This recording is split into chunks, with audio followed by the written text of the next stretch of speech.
Today, we're going to do something a little different.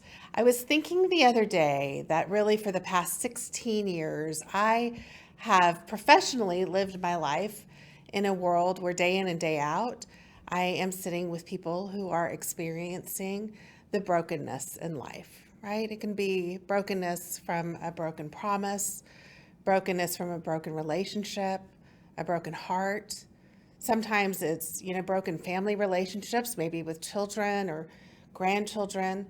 And in all of this brokenness, there are some amazing life lessons that I've learned. And I wanted to sit down and really kind of reflect on some of those and share some of those experiences. And my hope is that maybe some of these will resonate with you. Maybe you have your own experiences to share, and I would love to hear kind of what you've learned about dealing with the brokenness of life and how you have found a way through that. So I'm Jennifer Hargrave. I'm the owner of Hargrave Family Law, and I have focused exclusively in the area of family law since 2006. Before then, I was an attorney who worked initially at a civil litigation firm, and then I worked in-house in the financial services arena for about 10 years. And so making the shift to family law was a very big change. And I remember when I first started practicing family law, I had no idea what I was getting into, but it definitely felt like it was a calling. And what attracted me to family law was an article I had read by somebody I knew. Her name is Gay Cox, and she had written an article on collaborative divorce. And before then, when other people had always said, Jennifer, you should do family law, my initial reaction was, no, I don't like conflict. I don't want to do family law. But collaborative divorce really opened up my mind and my heart to what is possible for people who are facing the decision to divorce. Now, while my practice initially was a lot of collaborative divorce, it has expanded. And so I do work in cases where, unfortunately, they're not collaborative. But again, this is just an area where I've had an opportunity to really sit with people and to learn from my clients who've taught me a lot. So I think the first sort of big lesson that I learned as I started doing family law was that it takes a lot of courage to get a divorce. And it was very, very different than the belief that I had, which was that divorce was the easy way out. I think before I started doing this work, I just assumed that people gave up on their marriages and, it was too hard. And so they just decided to end them. What I've really learned is that anytime you're facing a huge life change, and, divorce is one of those life changes. There are certainly other types of life changes. Maybe you're moving or you're getting married and, you're starting a new relationship or whatever that is. There's so much fear that comes with that. And, I get it because really as like humans, we're hardwired for things that are familiar. Even if it's broken, it's still familiar. And so, you don't want to break in a new pair of shoes. So you're just going to keep walking in those shoes. And I have learned from so many of my clients that, they stayed in the marriage. They really lived with the question of whether to divorce or not to divorce for a really long time. And the thing is when you're living in the question like that, it can be really, really confusing. In part because we're hardwired to not have that kind of change. One of the things that I've seen over and over again is that people will begin to experience moments of real profound clarity. And that clarity becomes their anchor as they navigate through the decision. And so I've seen a lot of courage when facing the decision to divorce. And I also know that living in that decision is such a weighty place. It's a very heavy place. And oftentimes people will live with that question for many, many years. And there's a huge sense of relief that I see when somebody finally makes the decision and they begin to take the actions and the steps towards creating a better life, right? They're not deciding to end the marriage because it's a great marriage. They're ending the marriage because it's a painful place and they have a vision for something better. So I think that's sort of one of my first lessons is really to look for those moments of clarity. If you're in a place where you are facing a really, really big decision and you're experiencing a lot of confusion, the confusion isn't necessarily a sign you shouldn't do it. It's a sign that, your subconscious is trying to keep you stuck, because that's what the subconscious does. So look for those moments of clarity. Look for the affirmations, for the people who support you through that. And for sort of, if you have good friends, their honest feedback as you wrestle with that. Okay, so another thing that I learned, and this has taken time for me to learn, is power. What is power? And so when I first started in family law, I remember, I could be easily intimidated by somebody who seemed to know a lot more, was a bully or mean. That's just not really how I move in the world, but it certainly is how a lot of lawyers do. And so if you're going to practice family law, you gotta be ready to stand up to that. But I thought those people were operating from a place of power. And what I've really come to learn is that real true power comes from truth. Intimidation, bullying, that often it's not really power. It's fear and insecurity masquerading as power. And so I think when you're maybe in a relationship with somebody who does intimidate you or is a bully and you're always feeling bullied, sometimes people think, oh, what I need to do is I need to become a bigger bully. I need to become more manipulative. I need to outsmart the narcissist or whatever the situation is. And I've really seen that actually isn't true. What is true is that when you're standing in your own truth, there's nothing more powerful than that. And so that takes work, though. I mean, you really need to know who you are, know what your truth is. I think a lot of times we grow up with other people trying to tell us what our truth is and trying to define that for us. And really, it's the journey of life to be able to figure that out for yourself. And one of the things my father always taught me was that truth is what ends up eventually. And, it's a long game. And sometimes you may lose an initial battle or lose an initial fight. But when you're standing in truth, truth is what ends up in the end. So I take a lot of comfort in that. And I've seen it happen over and over and over again. And I've also learned how to claim my own power and really how to help my clients begin to claim theirs. And it's been a very, very powerful experience to learn the power of truth. Another thing that I've really been in awe of as I witnessed this is also the power of hope. When you're facing a situation and a challenge, it's not at all uncommon to feel hopeless, especially if you can't envision the next thing. You just know you're in a really bad place and you don't know how to get out and you're feeling stuck. And you're experiencing all the confusion that we were talking about earlier, and you're experiencing a lot of powerlessness, and it's really hard to picture what life can be like. And so when somebody comes in and they're talking about divorce, I always remind them, I'm like, look, here's the deal. Every divorce, it has a beginning and it has an end. Now, there are some divorces that go on for a lot longer than others. In my experience, most divorces, kind of average divorces, will take about 6 to 9 months, sometimes shorter, sometimes a lot longer. So, that's not a guaranteed timeline. It's just kind of my anecdotal experience.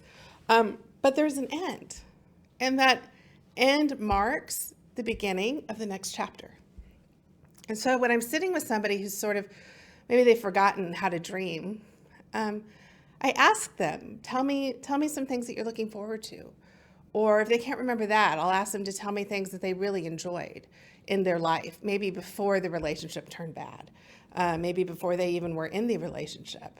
And I can just see this whole shift in somebody as they sit there, maybe they're angry or they're distraught or they're hopeless, and then they'll begin to remember a time when they were passionate about hiking or passionate about the arts or the artwork they were doing, or they're just connecting with that part of themselves that is, their own desire. And the whole energy shifts. And then you can begin to see them imagine their life in this next chapter. And I love to do that. I think it's a beautiful way to start off a divorce process.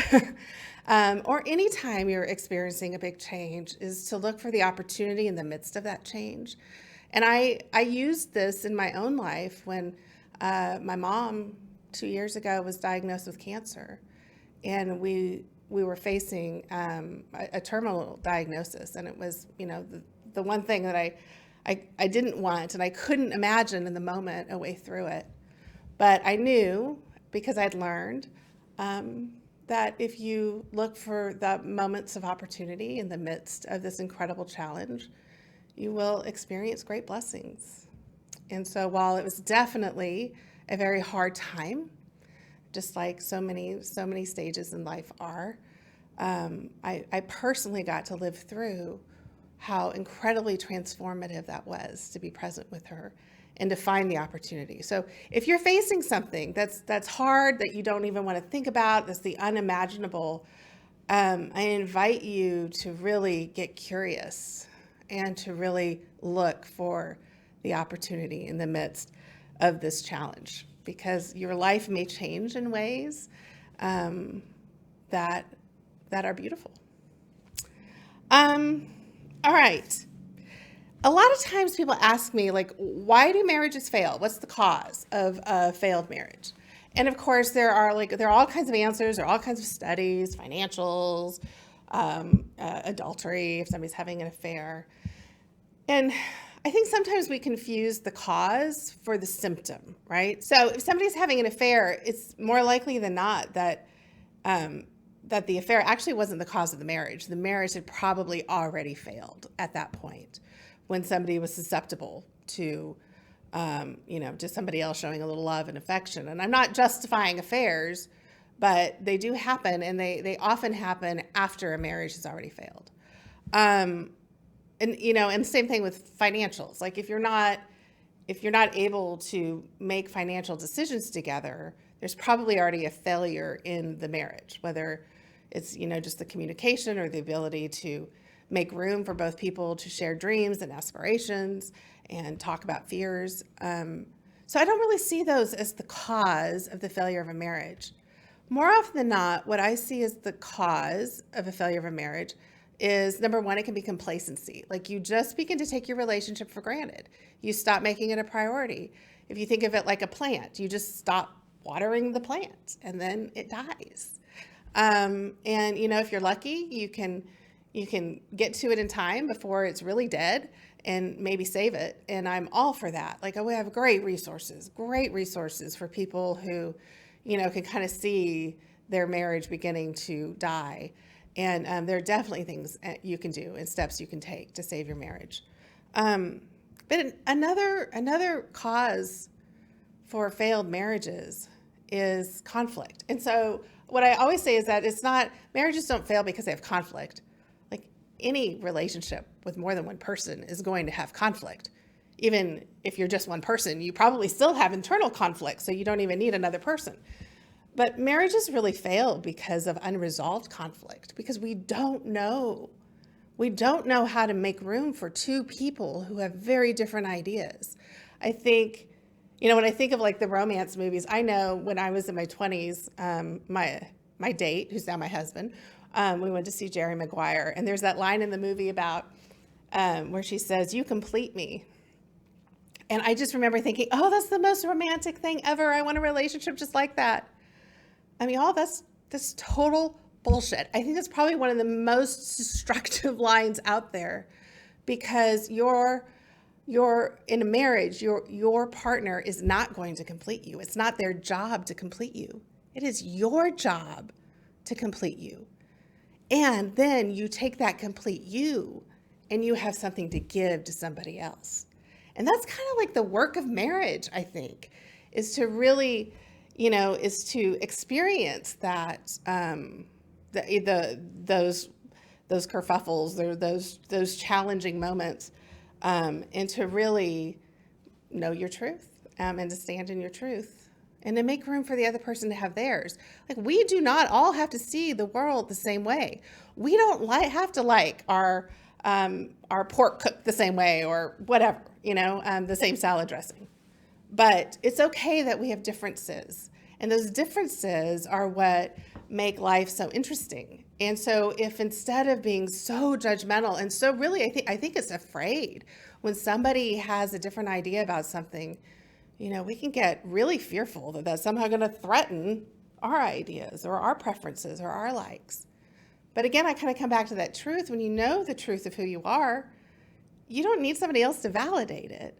Like, that's it. This is who I am. I liked sweet pickle relish in my tuna salad. And that may be totally not your gig. And that's okay. I'm talking to my husband right now. But how do we resolve conflict? How do we look for those common interests? And one of the things I loved about kind of coming into family law through the collaborative door was the fact that we focus so much on interest-based negotiation, on really helping people identify what are your common interests. Because so often, more often than not, we want in general the same thing. It's just our ideas about how we go about getting those things can be very different. And so if we can just let go of the fear that somebody who has different ideas is going to threaten us, and we can feel secure in our own truth and make room and space to hear somebody else, it's incredibly powerful. And so that's, I've really focused on that and learned a lot about that in my own marriage in terms of really showing up as a whole and complete person with something to give to somebody, as opposed to turning to my spouse looking to have all my needs met. It is not my spouse's job to meet my needs. If I'm feeling uncomfortable because of something he said or something he's done, that's on me. That's my discomfort. I don't need him to change. I did in the first part of our marriage, but it's something that I've really learned and wrestled with. So if that serves you, I'd love to hear a little bit about kind of your experience. So often when people come into divorce, they've been really hurt.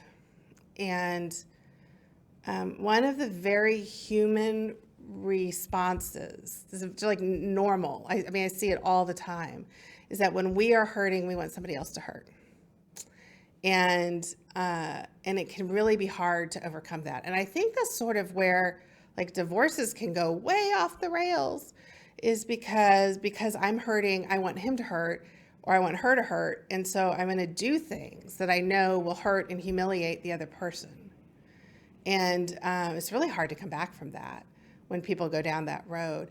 Also, it doesn't serve you. Like if your sole focus is to try and make the other person hurt, then what you're not focusing on are the things that are going to make your life better. And so you're going to stay stuck in that place where you're just giving your power over to somebody else. If your whole focus is to make sure they're hurting, then you're not doing those things that are life-giving for yourself. And so, I have this conversation a lot with people, and it's when they make the shift and when they can begin to recognize the difference between doing something to get at somebody else, to get under their skin, to hurt them, to do something to them, and instead they can shift and really begin to do things for themselves. It's one of those moments where like the whole energy shifts in the room. And a lot of times this will happen like in a mediation. We'll come into mediation with a lot of ideas about, what you want to get. And so one of the questions I'm always asking my clients is this for you? Is this to make your life better? Or is it to make their life miserable? And so I think it's a really important question to ask when, you're feeling really hurt by a situation is, what's your next step? Is it something that's going to help you overcome it, help you grow, help you become a better person, help you build the life that you want? Or is it something you're just doing to try and teach somebody a lesson or for the principle of the matter. I think one of the things lawyers sit around and talk about all the time is, oh, if for the principle of the matter, that makes us a whole lot of money, a whole lot of conflict is caused for the principle of the matter. And really, like, it's not like when you go down a road to try and hurt somebody. I mean, usually you're not really hurting them. You're really just hurting yourself. So there's a little nugget in that. There are so many other things I can think about and talk about, but I hope maybe that this has been helpful. These were just some of the things that came to the top of my mind. And again, I would love to hear from you if maybe you're a family law attorney and you have some of your own bits of wisdom to share. I hope you will in the comments below. Or if you've kind of lived through one of these big life changes and have had an opportunity to gain a little wisdom and a little insight and are willing to share that. I'd love to hear from you too. So I hope that if this was valuable, I hope you'll subscribe and tune in for more episodes. We will continue to be interviewing awesome guests. But maybe from time to time, we'll take a little time and do a reflection like this. So again, I thank you for your attention and just being present with me today.